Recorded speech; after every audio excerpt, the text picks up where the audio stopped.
Hello there, silly moustache, in a very cold conservatory, and it's pouring with rain and very miserable out there, and it's a Tuesday afternoon. No one likes Tuesday afternoons, do they? So I thought I'd try and put it to use by explaining something that I found a revelation. I am the world's worst guitar student. I've been to some teachers in my time, and I remember one telling me once that I could not be taught but that I would learn, which was very true. But something I did pick up at one point was a concept called harmonizing the scale, which I'd like to share with you today. And so I've got some homework for you. I want you to write out a table on a piece of paper, or even better, type it, or even better, do it on an Excel spreadsheet or some such. So here's my instructions. Got your piece of paper? Got your pencil or pen?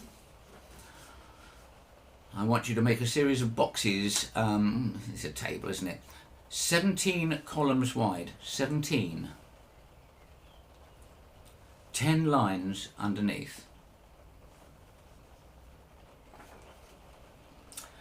In the first horizontal line, I want you to number it 1, 2, 3, 4, 5, 6, 7, 8 stroke 1, 2, 3, 4, 5, 6, 7, 8 stroke 1. In other words, 2 octaves.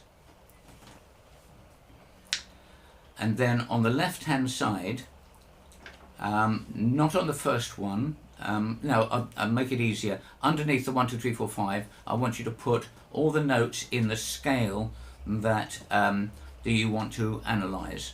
So we're going to do this in C at the moment. So underneath those numbers, I want you to write C, D, E, F, G, A, B, C. The C should be under the 8 stroke 1. And then under the second 2, D, E, F, G, A, B, C. So in other words, C, D, E, F, G, A, B, C, D, E, F, G, A, B, C. Got 3 C's in that, okay? Then on the left-hand side, I want you to put Roman numerals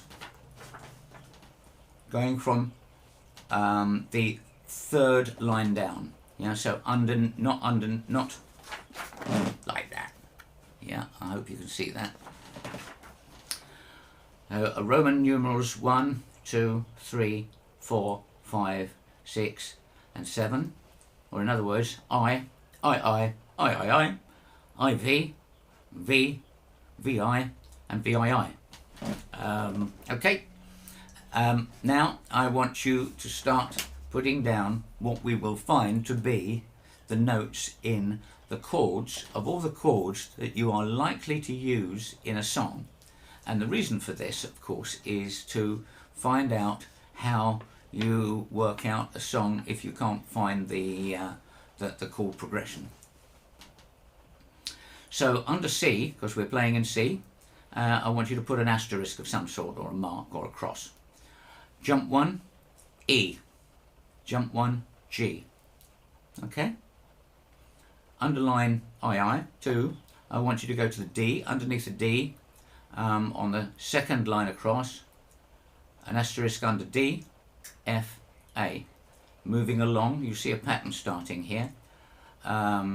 E, G, B. And then again moving along, I'll show you where those pink stripes are. Yeah. So you'll see this pattern starting along here. Yeah. Until you get down to 7, where your asterisk should be B, D, and F. You think, well, I've done that, fine. What have I done that for? How do you find the chords of a song that you've just heard? Well, you Google it, don't you? But when you find something like that, you put name of song plus chords, and sometimes there isn't one. Sometimes it's some rap song that's using the same song title. Or if you do find it, it's got the wrong chords or it's in the wrong key. If you can find out the key of the song just by listening to it and going,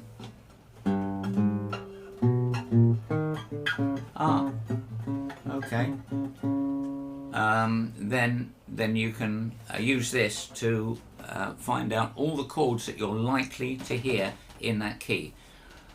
We're going to stay with C at the moment, but you can extend this, as I did, to every key and every minor key.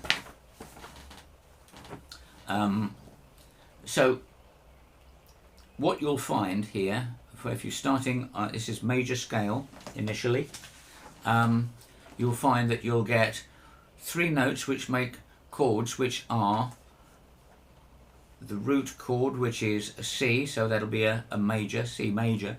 Then you'll find a D minor, then an E minor, then an F major, then a G major, but it could be best as a G7, not a major 7, but as G7, and then an A minor, and then that last one that we hardly ever use, the 7th chord, is a B minor. Actually, it should be a B minor 7 flat 5, but we're not going to go that far, because life is too short. So you should have a C, a D minor, an E minor, an F minor. Why am I doing this? Let's play it.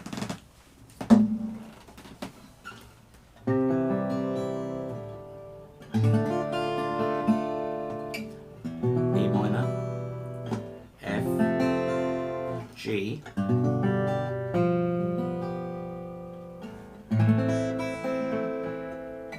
and that funny one. I cheat and I use that one, but it should be that. Yeah, BDF. There's 4 notes there. You only need 3. So if you're listening to a song which is in C, but you can't work out what that other chord is there, it's going to be one of them. Yeah, and you'll probably know about the 4th one, and probably know about the 5th one, but which minor is it going to be? That's my favourite, D minor. So I hope that helps. What I did, because I'm strange this way, is once I'd learnt about that, I had to prove it to myself and prove that I understood it to myself. So I actually did this little exercise on an Excel spreadsheet, and then I duplicated the tables over and over and over again, and I slowly went through C, D, E, F, G, A and B, and then I did the minor keys as well. And the minor progression is not major, minor, minor, major, major, minor, diminished, as we've just done, but more like minor, diminished, major, minor, 7th, major and diminished. And that's too complicated for today, so I'm going to leave it there. So I hope you found that useful.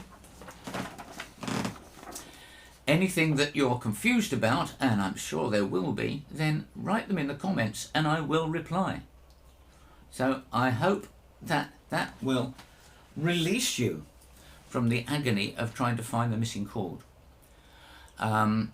The other thing I would say is that with those minor chords, whilst they should be, they are often turned into majors.